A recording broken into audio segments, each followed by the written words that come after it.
Nuntun ingkang prayogi murba masisa muhung paduka njeng diwaji. Tembung tadah wagina kakurep nonton ing abahan kapanduk warastra ingkang lungit. Sampun to ingkang siang nadyanto ratri sampun klonjokaken wonten rasa paduka njeng diwaji bebasan. Sarah mungging laut ulam mungging rampadan semoga ingin paduka badhe murba kawula nuwun. Kulup sombo kejeron panampa munduran kowe nandhang dosa sira kulup ngaturake pati urip. Ana bini cara sak galak-galakaning Saradula kaya ora kuwa mangsa marang sutane dewi.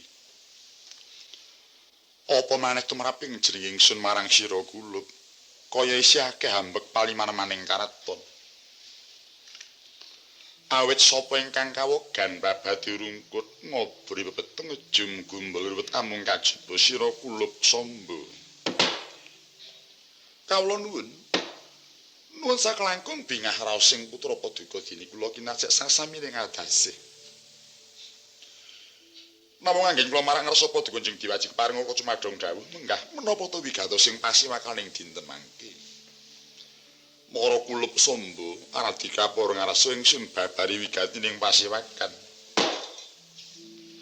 Leng-lengging driya mangu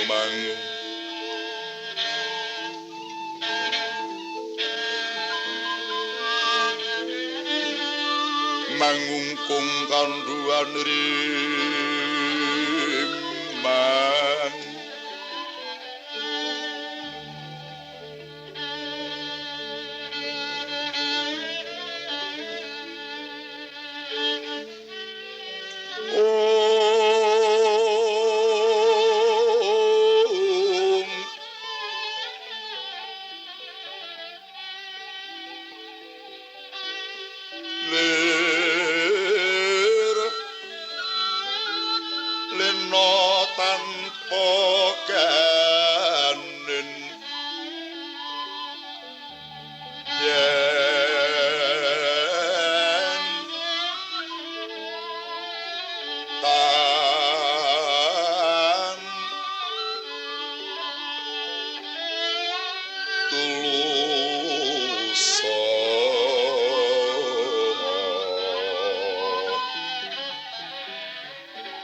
sang tyah